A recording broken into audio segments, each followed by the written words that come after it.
Hi, this is Dr. Adnan Feroz and I'm a consultant orthopedic surgeon at Feroz Hospital, Aligarh. आज मैं एक ऐसे patient के बारे में डिस्कस करूंगा जो कि बहुत कॉमन प्रॉब्लम है और बहुत पेशेंट्स कंफ्यूज होते हैं कि ये फुट ड्रॉप है। It's related to a foot deformity. ये फुट डिफॉर्मिटी जो होती है इन पेशेंट्स में, ये उन पेशेंट्स में होती है ख़ास तौर से जब कोई लंबा इलाज चल रहा होता है इनका, ख़ास तौर से रिलेटेड टू फ्रैक्चर्स। सपोज़ कोई किसी का फ्रैक्चर हो गया और उसमें लंबे टाइम तक प्लास्टर लगाया गया है या फिक्सेटर लगाया गया है, तो इन पेशेंट्स में एक ऐसी फुट डिफॉर्मिटी होती है जिसमें पैर इनका सीधा होने के बजाय इनका ऐसा रहता है। अब इस डिफ़ॉर्मिटी को लेकर एक बहुत कॉमन क्वेश्चन जो पेशेंट्स पूछ रहे हैं और जो बहुत कॉमनली कंफ्यूज रहते हैं, नॉट ओनली पेशेंट्स बट वो बहुत से डॉक्टर्स भी नहीं डायग्नोस कर पाते कि this is not a foot drop. ये फुट ड्रॉप की प्रॉब्लम नहीं होती है। अब इनके इससे एक डिफ़ॉर्मिटी का नाम जो हमारे मेडिकल टर्म्स में होता है, it is called an equinus foot deformity. What is an equinus foot deformity? जिसमें फुट ऐसे होने के बजाय इनका पैर ऐसा हो जाता है। तो मैं अभी आपको एक केस दिखाऊंगा। Basically I operated 2 to 3 patients, लेकिन उनमें से एक पेशेंट का मैंने वीडियो लिया है जिसको आपको मैं अभी दिखाने वाला हूँ, और उसका पूरा ट्रीटमेंट किस तरह से हमने करा है, किस तरह से सर्जरी लेंथनिंग करते हैं हम लोग, वो सब आपका एक शॉर्ट वीडियो आने वाला है। तो इन पेशेंट्स में क्या होता है कि फुट ऐसा हो जाता है और वो पीछे का जो टेंडन है वो बहुत टाइट हो जाता है। वो टाइट टेंडन की वजह से जो नीचे का टेंडन होता है, टाइट होने की वजह से ये पैर को नीचे रहने देता है। इन पेशेंट्स में पावर सही रहता है, इसमें कोई नहीं है कि पावर सही नहीं है। इनका ऊपर का इनका मूवमेंट जो डॉर्सीफ्लेक्शन पावर है वो सही रहता है, लेकिन वो कर क्यों नहीं पाते? क्योंकि इनका टेंडन नीचे का टाइट हो जाता है। जब टेंडन टाइट हो जाता है तो पैर ऊपर जा नहीं पाता।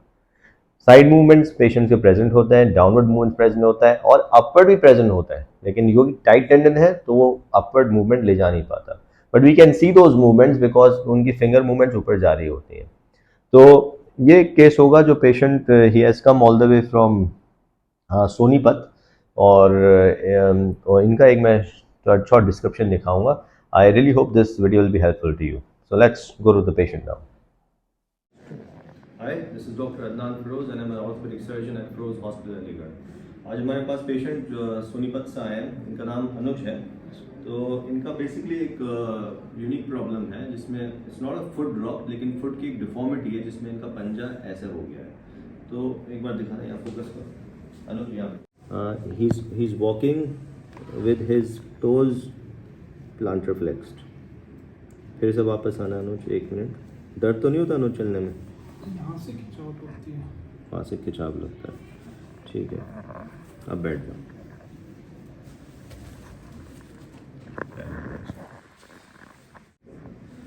इनका 2000 मार्च 2023 इनका ऑपरेशन हुआ था।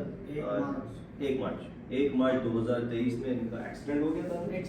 एक्सीडेंट हो गया था और इनका नी डिसलोकेट हो गया था। नी डिसलोकेशन की वजह से इनकी जो आर्टरी है वो टोटली रप्चर हो गई थी।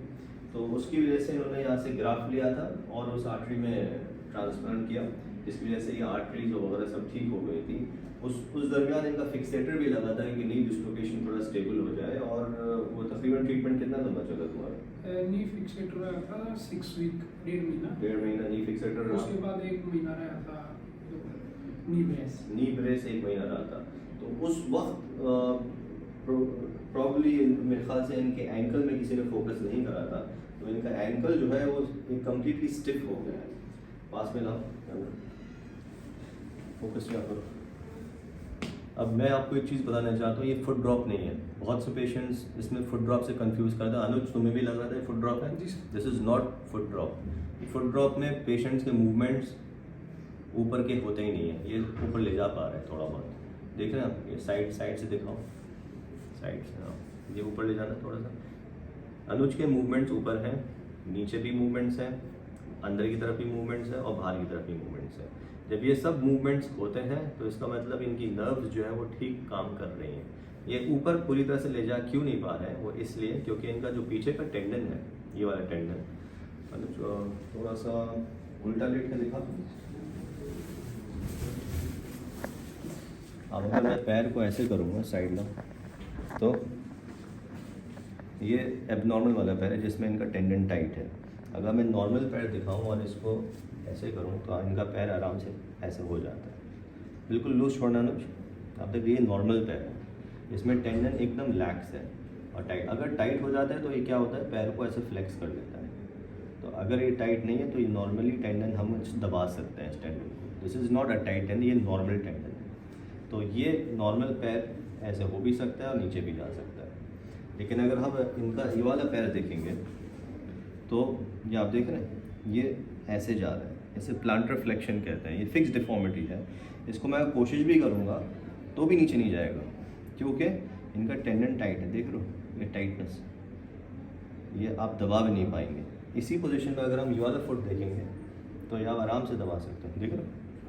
तो this is a classical tightness of tendo Achilles. ये टेंडो एक्लिस इसको टेंडन को कहते हैं। और ये जब टाइट हो जाता है तो ये पैर इनका ऐसे रहेगा। जैसे ही अब इसमें प्रोसीजर जो सर्जिकल प्रोसीजर बहुत सिंपल प्रोसीजर होता है। इसमें कोई अगर किसी और पेशेंट को भी यही प्रॉब्लम है तो आप बिल्कुल परेशान मत होइए, ये बहुत ही अच्छा आसान हल है इसका। हम लोग बहुत हल्का सा इंसिजन बनाएंगे यहाँ पे और इस टेंडन को लेंथनिंग कर लंबा कर देते हैं। टेंडन को लंबा करके फिर वापस उसी पोजीशन में जोड़ देते हैं। जब लंबा हो जाएगा तो ये पैर जो है सीधा हो जाएगा। इस पोजीशन में हम वो टेंडन को सूचर करेंगे और प्लास्टर लगा देते हैं।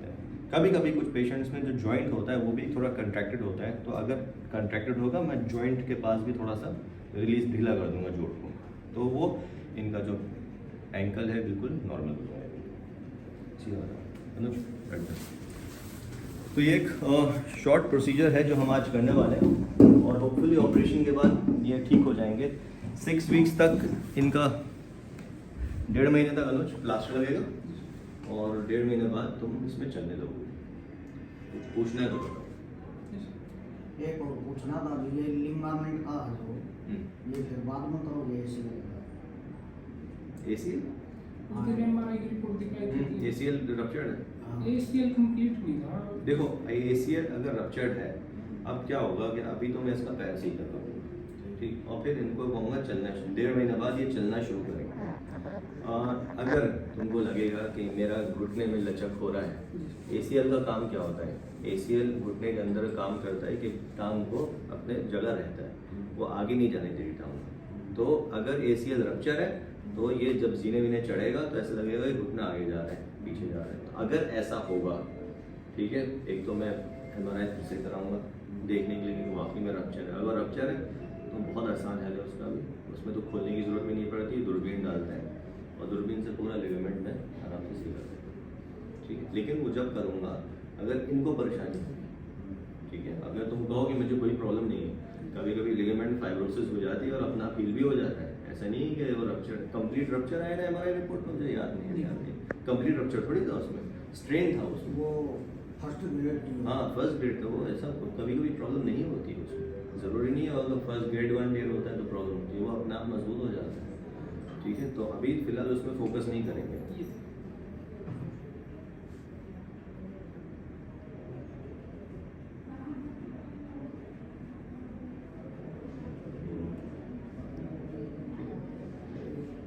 उसको हम बाद में एक रिपीट एमआरआई कराएंगे अगर उसमें प्रॉब्लम है। ये अनुज के फादर हैं और इनका ये भी काफ़ी परेशान रहे हो तुम जाके, तो ऐसी परेशानी की बात नहीं है। और ये सोनीपत से बिलोंग करते हैं। इनको सोनीपत में भी अच्छे हॉस्पिटल्स हैं, लेकिन इनको भरोसा था यहाँ पे कि यार इनका लिगामेंट, क्योंकि मैं लिगामेंट सर्जरीज करता रहता हूँ, तो इसलिए इतनी दूर से यहाँ पे आए हैं। और बस मैं यही कह सकता हूँ परेशान मत हो ये ठीक हो जाएगा, बहुत बड़ी चीज़ नहीं है अनुज। चलो ठीक है, thank you and hope this video was helpful. और ऑपरेशन के बाद एक रिकवरी वीडियो इनका हम डाल देंगे और आप उसको देख लीजिए। Thank you. ये अनुज है जिनमें हमने ऑपरेशन करा था। इनका पैर जो है थोड़ा सा, जो हमने ऑपरेशन से पहले देखा था, छोड़ दो 1 मिनट हाशिम, तो पूरी तरह से नीचे की तरफ झुका हुआ था। तो अब जो है हम लोगों ने या पीछे की तरफ से, हाशिम पैर पकड़ो और उठाओ हल्का सा, ठीक है। अनुज थोड़ा सा करवट लेकर दिखा दें, तो ये यहाँ से हम लोग और करवट लेना अनुज, थोड़ा सा बस शाबाश। तो यहाँ से हमने ये जो पट्ठा होता है, ये पूरा पट्ठा हमने लंबा करा है और इनका जोड़ बहुत ज़्यादा अकड़ा हुआ था, तो पूरी पीछे से जॉइंट तक हम ले गए थे और पूरा जॉइंट भी हमने खोला, तभी इनका जो एंकल है वो 90 डिग्रीज़ हुआ है। नहीं तो एंकल इनका तकरीबन एकदम फ्लेक्स था, बिल्कुल ऐसे था और ये ऊपर जा ही नहीं रहा था। अनुज तुम बताओ, ऐसे ही था? बिल्कुल बिल्कुल नहीं जा रहा था, बिल्कुल स्टिफ था। तो इसमें प्रोटोकॉल ये होता है इन डिफॉर्मिटीज़ में। अब हमने टेंडन लेंथनिंग कर दी है और इसमें हम लोग प्लास्टर फिर से लगाएंगे। अभी तो ड्रेसिंग चेंज कर रहा था मैं। प्लास्टर रहेगा अराउंड 1.5 महीना या 2 महीना रहेगा प्लास्टर, ठीक है। और फिर उसके बाद हम लोग वेट बेरिंग अलाउ करते हैं। जब तक प्लास्टर रहेगा जब तक तुम वेट अलाउ नहीं कर सकते इसमें। अगर हम हाथ को हमेशा यहाँ रखे रहते हैं, जब भी ड्रेसिंग जब भी होगी, जब टाँके कटेंगे तो एक आदमी हाथ को यहाँ रखा रहेगा कि ये नीचे ना जाए, ठीक। छोड़ो। और इट्स ऑलमोस्ट 90 डिग्रीज़ और इसी पोजीशन में हम प्लास्टर लगाते हैं। अगर हम थोड़ा सा स्ट्रेच करेंगे, इतना स्ट्रेच नहीं करेंगे, वो स्ट्रेचिंग जो होगी वो 6 वीक्स बाद होगी कि वो नॉर्मल टेंडन लेंथनिंग और हो जाती है जब 6 वीक्स बाद हम स्ट्रेचिंग एक्सरसाइजेस करेंगे, ठीक है। तो ये हमारे जो पेशेंट है अनुज, इनकी इक्वाइनस डिफॉर्मिटी हमने करेक्ट करी है। और एक बहुत इम्पॉर्टेंट चीज़, ये जितने भी मरीज़ों को ये परेशानी होती है, ये बहुत कन्फ्यूजन होता है कि ये फुट ड्रॉप है या it's an equinus a foot deformity. तो बेसिकली ये एक फुट डिफॉर्मिटी होती है जो इसमें पैर इनका एकदम नीचे हो जाता है। और ये क्यों होता है? बहुत से सर्जिकल प्रोसीजर्स होते हैं जिसकी वजह से ये पट्टा जो पीछे का होता है वो अकड़ जाता है, और कभी कभी जॉइंट्स भी कंट्रैक्टेड हो जाते हैं, जिसकी वजह से अनुज की जो प्रॉब्लम थी वो हुई 6 महीने बाद ऑपरेशन के और सॉल्व हो गई है। It's a very simple thing, बहुत ही आसान हल होता है इसका, कोई मुश्किल चीज़ नहीं होती है। प्रॉब्लम ये होती है कि बहुत से डॉक्टर्स या बहुत सी चीज़ें डायग्नोस नहीं कर पाते इस चीज़ को, और जब डायग्नोसिस नहीं बनेगी किसी पेशेंट की, उसका इलाज कैसे करेंगे? तो ये बहुत ही आसान हल होता है, कोई बहुत बड़े ऑपरेशन नहीं होता है। ये हमारे पास सतपाल जी हैं जो अनुज के फादर हैं। सतपाल जी, आप बताइए, कोई प्रॉब्लम तो नहीं है हॉस्पिटल में या क्या? मैं Satpal Khatri, belongs to Haryana state, district Sonipat, village Panchi Jatan. My son Anu मेरा लड़का अनुज खत्री पिछले 6 महीने से फुट प्रॉब्लम की वो सहन कर रहा था। तो हम ये सोच रहे थे, वहाँ हमने काफ़ी जगह दिखाया, ये दिल्ली में भी डॉक्टरों को, सोनीपत भी, पानीपत भी, डॉक्टर सही से डायग्नोज नहीं कर पा रहे थे, वो इसको फुट ड्रॉप माने बैठे थे। तो एक दिन मैं वैसे ही यूट्यूब पर देख रहा था, डॉक्टर अदनान बोल रहे थे, अपने पेशेंट को देख रहे थे और उनसे बात कर रहे थे। मैंने यहाँ पर इनके हॉस्पिटल में तरह तरह के जो ऑपरेट डॉक्टर साहब ने, अदनान जफर खान ने किए हैं, वो मैंने देखे और मैं आश्वस्त हो गया कि वहीं पर ऑपरेट करवाएंगे अलीगढ़ के अंदर। और हमने डॉक्टर साहब दिल्ली विजिट पर थे, 3 सितंबर की वो ली अपॉइंटमेंट और हम यहाँ अलीगढ़ आ गए। ये जफर क्या नाम, Firoz hospital and doctor Adnan Khan ortho centre में, ये nearby medical road Sir Syed Nagar. तो बेसिकली ये मैसेज जो इम्पोर्टेंट है इसमें शो कोई हॉस्पिटल में कोई परेशानी तो नहीं हुई ना? ऐसे सब ठीक था? बस अच्छा, अभी बताते हैं। तो एक मैसेज बस इम्पोर्टेंट ये होता है कि फुट ड्रॉप और ये जो फुट डिफॉर्मिटी होती है, ये दोनों चीज़ें बहुत अलग होती हैं। फुट ड्रॉप में मूवमेंट ऊपर नहीं जाता है, और जो इनको प्रॉब्लम थी अनुज को, उसमें फुट ड्रॉप नहीं था। जो बहुत से लोग कंफ्यूज हो रहे थे कि फुट ड्रॉप है, फुट ड्रॉप है, it was not a foot drop. ये इक्वाइनस फुट डिफॉर्मिटी होती है, मेडिकल टर्म्स में इसका इक्वाइनस बोलते हैं, जिसमें पैर नीचे चले जाता है। लेकिन इनका पावर सही था, इनका पैर बाहर जा रहा था, अंदर जा रहा था, और मूवमेंट्स फिंगर्स के थे, थोड़े कमजोर मूवमेंट्स हैं, लेकिन वो आहिस्ता आहिस्ता रिकवर हो जाएंगे। सतपाल जी कुछ और भी बोलना चाह रहे हैं, मैं शायद माइक ले लिया था। हमने दिल्ली विजिट के दौरान डॉक्टर अदनान खान से अपॉइंटमेंट ली और इन्होंने 3 सितंबर की हमारे को अपॉइंटमेंट दी और हम यहाँ पर अलीगढ़ उत्तर प्रदेश में ये FSH हॉस्पिटल पहुँच गए, जहाँ पर doctor Adnan Firoz Khan as a post MD हैं। और इनसे हमने अपने लड़के को दिखाया और इन्हें इमीडिएटली उसी दिन ऑपरेशन कर दिया और वो सर्जरी काफ़ी सक्सेसफुल रही। हम डॉक्टर अदनान खान का बहुत तहे दिल से शुक्रिया करते हैं और भगवान से प्रार्थना करते हैं इनकी लंबी उम्र दे, ये ऐसे ही पेशेंटों को ऑपरेट करते रहें। और एक बात और ख़ास है, मेरा इससे कोई ये चीज़ का लेना देना नहीं है। अगर मैं डॉक्टर साहब की कोई बड़ाई कर रहा हूँ, मैं ये कहना चाह रहा हूँ, एक बार डॉक्टर साहब का कांटेक्ट जरूर करें। ऑपरेशन आप कराएं या ना कराएं, कहीं भी कराएं। और इतनी समाल कॉस्ट मैंने नहीं देखी। अब हमारे दिल्ली वगैरह में बहुत ज़्यादा है और डॉक्टर साहब बहुत अच्छे नेचर के आदमी हैं, पेशेंट को सेटिस्फाई करते हैं। और अदर हॉस्पिटल में मैं अगर अपने लड़के का ये ऑपरेशन करवाता तो पॉसिबल नहीं था, इतनी कॉस्ट में हो जाता। Thank you doctor Adnan. शुक्रिया सर। तो देखिए, मकसद ये होता है, किसी भी ऑपरेशन का मकसद ये होता है कि पेशेंट बिल्कुल ठीक हो जाए। Cost is the secondary factor, cost होता है, प्राइमरी फैक्टर होता है मरीज़ का सही होना, क्योंकि पैसे जो है आने जाने वाली चीज़ होती है, इसके पीछे तो बिल्कुल नहीं भागना चाहिए। और बाकी हॉस्पिटल्स में भी इलाज हो रहा है, ऐसा नहीं है सतपाल जी, अच्छे हॉस्पिटल्स हैं, बहुत से डॉक्टर्स अच्छे हैं। वो किसी वजह से इत्तेफाक था कि इनकी डायग्नोसिस नहीं बन पाई और डायग्नोसिस बन गई। आज यहाँ पे मैं कर रहा हूँ, कहीं और दूसरा आदमी करेगा, तो ऐसा नहीं है, बहुत से डॉक्टर्स हैं, सब तरफ है। तो हाँ, मैंने डॉक्टरों को दिखाया, मालूम है वो बेसिकली वो डायग्नोसिस, हाँ वो थोड़ा प्रॉब्लम हुई है डायग्नोसिस में, क्योंकि हम लोग फुट के ऑपरेशंस करते रहते हैं, तो इसलिए मुझे डायग्नोसिस किस तरह से किसको क्या प्रॉब्लम है वो हमें पता होता है। तो अगर किसी को भी ऐसी प्रॉब्लम है फुट की या डिफॉर्मिटी की, तो आप बिल्कुल परेशान मत होइए। मेरी पूरी कोशिश होती है कि आप लोग बिल्कुल नॉर्मल हो जाएं, किसी तरह नॉर्मल के करीब पहुंच जाएं। और बाकी तो सही करने वाला तो ऊपर वाला होता है, लेकिन अगर यहाँ पे मेरे हाथ में इतना ही होता है कि मैं काम अच्छे से करूं और रिजल्ट्स जितना मैं पहुंचा सकता हूं मैं पूरी कोशिश होगी पहुंचाने का। तो ये अनुज है, तो आज इनको डिस्चार्ज करूंगा।